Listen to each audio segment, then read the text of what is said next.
6:30, and I will call the meeting to order with roll call. Councilmember Navarrete? Here. Councilmember Lance? Here. Councilmember Byrd? Here. Vice Mayor Alonso? Here. And I am present. We do have a quorum. Please note that Councilmember Tomerlin is excused tonight, and I'm not sure about Councilmember Aguilar, but we'll excuse him. He might be running a little late. If everyone would please rise for the Pledge of Allegiance. I pledge allegiance to the flag of the United States of America and to the republic for which it stands, one nation, under God, indivisible, with liberty and justice for all. Thank everyone for being here tonight, and staff, thank you for preparing our first work session to discuss the 2026-2027 fiscal year budget. And I'm going to turn the floor over to you, Mr. Pryor. Okay, the mayor's asked me to keep this rolling tonight. We have a full agenda, so I have a half hour for this. There is another work session at the next council meeting, so we'll have more time to talk about this before tentative adoption, which has to be done at May 14th. Final adoption is June 11th, and tax levy is due on July 9th. General fund projection for this year shows about a 1% increase, which is about 2% behind the rate of inflation. So if you look at our general fund rates for the last 4 years, they're pretty well flat. It was down 2%, up 2%, and then it's been up 1% now. And during that period, the inflation has been 3 to 2.5% generally. So expenses are rising and our revenues are not keeping pace. Part of that is, again, the Santan Incorporation is taking $120,000 off the top. Also, the Big Beautiful Bill is going to mean another $30,000 hit, and there's just a lot of revenue sources underperforming. The only one that's generally performing on track are the two items that are performing on track are our property tax and our local sales tax. The town economy in downtown is still increasing, it's still prospering, but it is the state shares are not staying up with the rate of inflation. You can see we are down on our HERF and excise revenues. That partially is Santan impact. The HERF tax has been essentially flat since 1992. It was adopted in 1992. There are actually fewer cars on the road. So traditionally, the HERF and excise was over $500,000. We are not even making $400,000 now, and the cost of streets projects has tripled, at least in that period, probably more than that. Enterprise revenues. The ambulance continues to underperform. It's a service that is fairly inexpensive to provide for the community, but it's costing us around $250,000 to $300,000 a year now. And about 10 years ago, it was near break even, and it's been getting steadily worse. That is mostly due to employment costs going up, but revenue's not, because the Medicare rates stay flat. So you can raise your rates to the moon, but Medicare does not pay anymore. So you end up writing off more and more each year. We're collecting, I think, around 35 cents on the dollar right now for everything we bill. The refuse service also loses about $120,000 a year. That is a service that we started providing during the pandemic, and it has proved to have so many positive benefits the council has decided to continue it going forward. To be clear, even when we were charging for it, it didn't generate near as enough money to pay for itself. The reason is we are a long way away from a central hub. We are not a dump, we're a transfer station. So just the haulage rates are half of the total budget. So $277 every time they drop a dumpster with nothing in it. When we fill it up, it's $500 to $600. So if we charged people based on what we got charged, we'd have to charge them $70 a ton. So no one would pay that. They would dump in the desert. So the refuse service has turned out to be, I mean, it's a great community cleanup thing. There are very few piles in town anymore because you have a free dump. There's no reason to have a pile in your yard. They still happen, but not near at the rate they used to before the transfer station reopened. We've looked at trying to decrease some of those expenses. I've discussed that with the Public Works Director. We're going to try to refine some of the rules to make sure we're getting less commercial activity and less construction waste. But the Public Works Director is going to have to develop a new policy and bring it back to Council for approval. Next year we have two big projects. We have the Multi-Gen Center. For those who didn't get my email earlier today, USDA finally approved Phase 2 and Phase 3 plans. So we are going to be going to contract on those. That includes all the electrical, the elevator, the admin spaces, the ramps and ADA accessibility for the main building. So the main building will be brought online sometime in the next year. We're told by our contractor 6 months to a year, so theoretically we could still make our deadline. That's very unlikely, but we will do our best. With all these delays, we are about 6 months late getting started. So we'll do our best to keep to find any speed we can, but it's still likely going to be after the first of the year. The Queen Creek Restoration Project, that's the pipeline. I got an email today that NEPA was promised in the end of February, and our lobbyist reached out through the Washington office, and we're now told that that won't be approved till June because they decided to go back to the drawing board and start all over. Instead of an EA, they're going to do a CE. So it's a lower level. It's supposed to be easier, so we get a 4-month delay.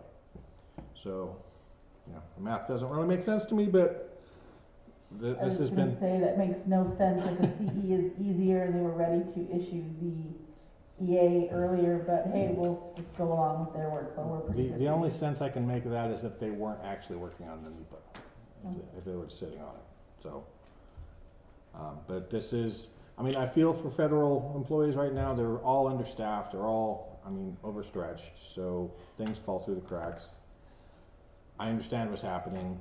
It is very frustrating for us in our projects. We're where the rubber hits the road on these things, and we're kind of seeing the results. All right, so year-to-year changes. The minimum wage law says that we go up by CPI every year. So we're at 15.15 right now. If inflation's high, as of August, which is when it's calculated, whatever the CPI is for the preceding year is what we have to pay for our minimum wage. So right now the rate of inflation is much higher than 2.4, but hopefully that trend will reverse if the Iranian war can slow down. If we decide to, we need more cuts, and I'm going to discuss what our actual balance is in a few slides, then freezing minimum wages above, or any raises above the minimum wage may be necessary. It doesn't save a ton of money. There are other things that do save more. We have to build out the Queen Creek project next year, and the multi-gen and cash flow is all-time lows. So cash flowing these projects is going to take a lot of juggling, and which is why on the agenda tonight we have a new bank account. We have a revolving loan fund to pay for these projects through Gateway Bank, and they're on our agenda tonight. There is opening a regular deposit account there, so I don't have to do 3 wire transfers for every transaction, which is what I have to do now. I have to cut a check out of Bank of the West, wire transfer from Gateway. When the money comes back in from USDA, I have to go down to the bank and wire transfer it back to Gateway. And because BMO will not allow you to do online wire transfers for anything over $25,000, so this is all in person at the bank every time this happens. So just for efficiency, a deposit, so we could write a check out of Gateway Bank, the money comes back into that same account and then puts against the revolving loan fund with no other transactions and no other fees, and then without the risk of wire transfers, because they are very risky in the current security market. The PD fleet, we're reaching the point where will be capital neutral next year, and they can start looking at swapping out some of these expensive pandemic era trucks with something cheaper. It might be the same truck, but it's going to be cheaper because we paid a premium during the pandemic because no trucks were shipping. That should start next year, but it won't be probably reflected in this budget year, so we're flat through the next budget year. We have requested several increases with Resolution Copper for administration fees. We have contracts with them to provide services and to do things, but those all go directly to the service, and there's nothing for the admin fees. And for instance, we are way over budget right this year on our auditing and accounting because someone has to come in and balance all the books and do all these extra audit steps and everything to make sure that we are complying with all these contracts. So we've requested resolution to increase the contracts to pay for some of this admin fee, and they agreed to a $170,000 increase. $70,000 from economic development and $100,000 for emergency services. That was reflected in this budget. I have still not filled the engineer position. We are using consultants on a per hour basis. We budgeted a fraction of what we were paying for the full-time engineer to do that. It is still working, even though we are seeing an extreme amount of activity in the permitting department, because everyone who's waiting for the Resolution Copper project to get permitted suddenly is knocking on our door to get started building. So we've been having constant contacts from developers and from homeowners wanting to start the construction project. But it's still working with the consultant engineers.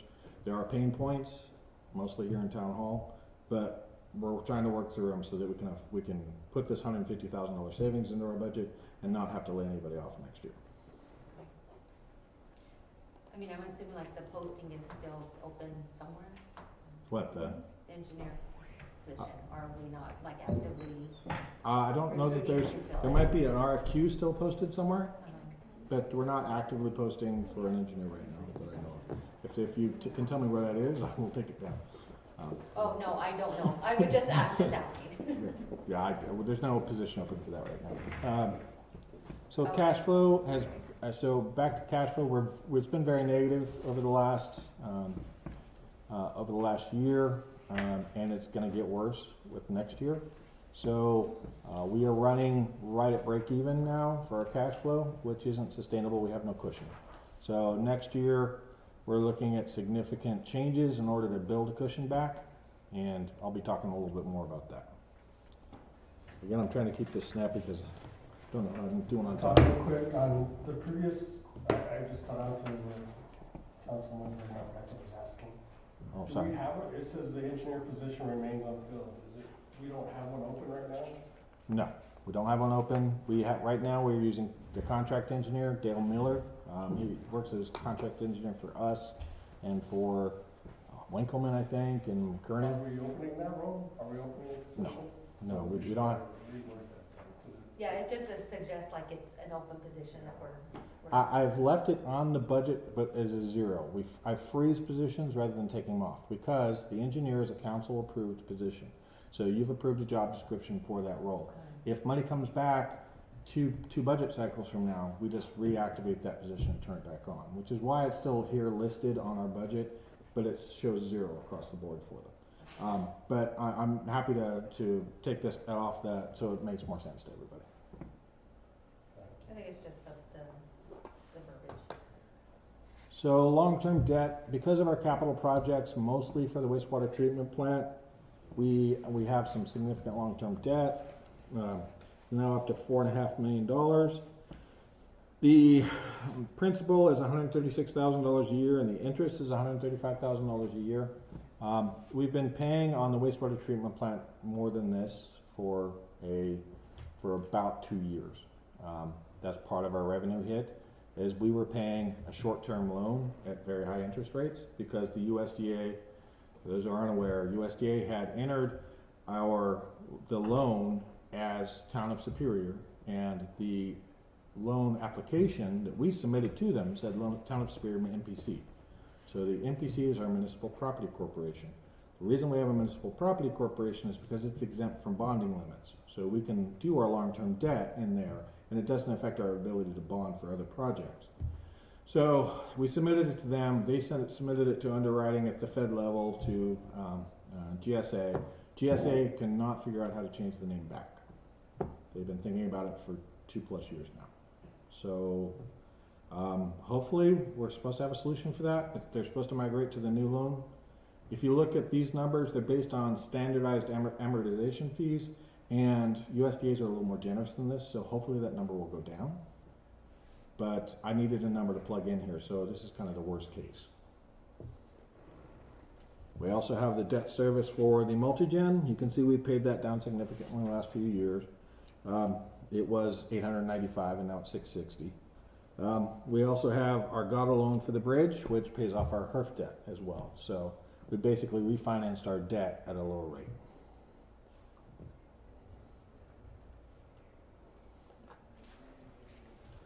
So the budget cutbacks that are in here. So you'll see in our budget it shows a $400,000 increase, which isn't real because the appraisal for the land exchange properties, the 546 acres we got under the Faneuil land exchange, came back $750,000 higher than the. You know what the issues are? I think it's just $750,000 higher than originally thought. So we have increased the budget for the money. Resolution is going to give us that funding. So this is offset funding. So that about $400,000 of that in our budget right now is just for that increased expenditure that we will be getting. The actual cash flow cut is somewhere around $300,000 to $400,000 that we've cut from our operating budget. That mostly because of decreasing revenues across the board. So to say where that came from, again, it's freezing the engineer position. We're going to freeze one public works staff member who's retiring next year, and we're not going to fill the slot. We belt tightened in all the departments. We found everything we could trim. Unfortunately, because most of our departments are, and most of their expenses are all wages, there's no real way to cut that. You'd have to either lay off or you freeze wages or you freeze a position, because there's just, you can cut all of your operations money and it doesn't generate enough savings to make a difference. So, but we found every bit of savings we could. Some of the things that are happening are across the board, everybody's seeing the same sort of inflationary impacts. So if you look at our health insurance, it's going up by 11.6% next year, which is the highest raise we've ever had since I've been here. General insurance will be going up from 10 to 14%.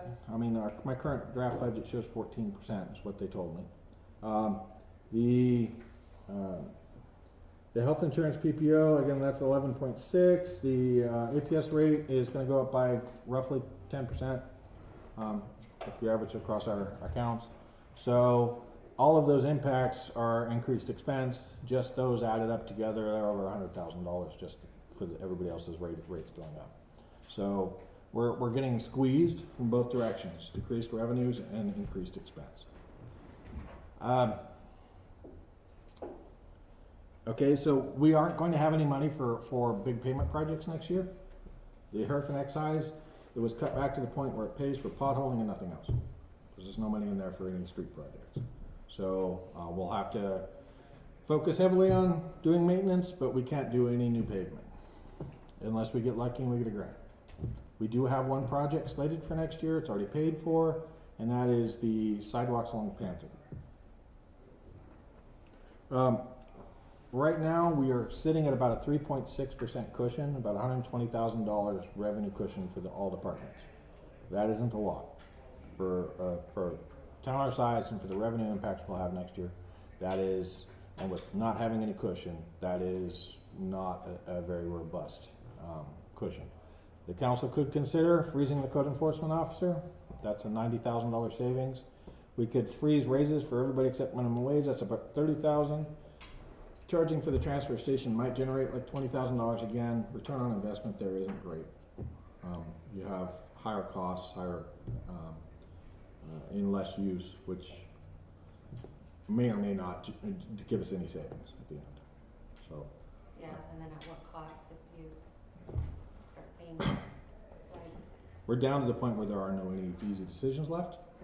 We're down to, luckily, both the positions I'm talking about will be open. Nobody has to be laid off. We're just looking at freezes. So, well, I know that, like, you know, this is gloom and doom and, you know, we shouldn't increase our costs, but at what cycle? Cause I feel we're at a point where we need to have a full-time fire chief, so at what point do we make that decision to put that in the budget? so I have been discussing that with Resolution Copper. We have an agreement that there are two different time frames and two different agreements. One says that after the notice to proceed, that we will within 6 months get a new contract that covers the expense of an expanded department that covers their impacts. Another one says between record of decision and notice to proceed, we will develop a contract to do that. So I'm meeting with them weekly now to try to address these issues and making them aware that accelerating a full-time fire chief is an important thing if we're going to be ready to do the next phase of expansion. And again, the mayor and I both had that conversation with all levels of the company. We have 5 contracts to renegotiate with Resolution Copper over the next 6 months. The first one of them is on tonight's agenda. That one took 2 years, but it's a hugely impactful contract. The next few, hopefully, will be easier. Hopefully, will go smoother. But we're in a very intense period of turn and burn on a lot of different projects and a lot of different contracts and a lot of different concerns. And we just have to keep making our case, and in this and a number of other ways. As you can see from the total budget, it's, well, I don't know if you can see that, but you probably see from what's in front of you. It is 15.4 million. Last year was 15.1 something. Again, the difference is the increased cost for the purchase of the mine, which next month you will be seeing a contract from Resolution to pay that increased cost. So they're going to give us 3.37 million to purchase the land exchange properties. From that point, we will have them available to sell. The timeline for that is we will sign the contract on the 14th, and I think on the 15th is the deadline to give us the money. So there's a lot of tight timelines here. That property is it's in final contract development. The surveys are about done.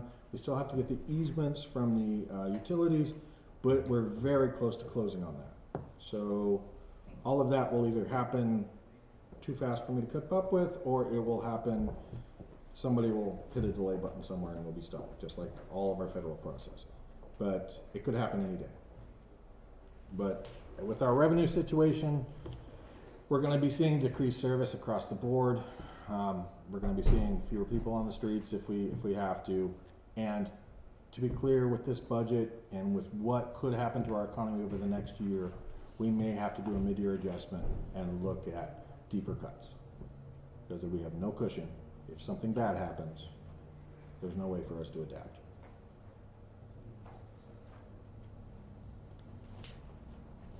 And I think I beat my time.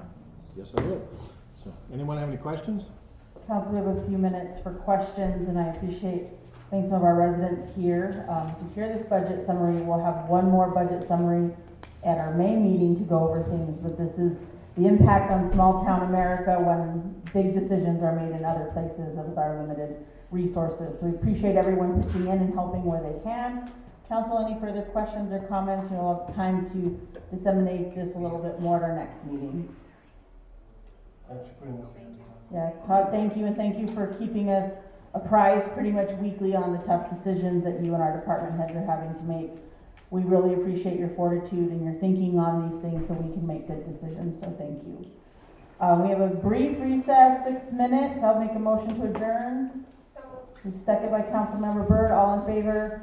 Aye. Any opposed? We're going to adjourn at 6:54 from our work session, and we will start our second meeting at 7 p.m.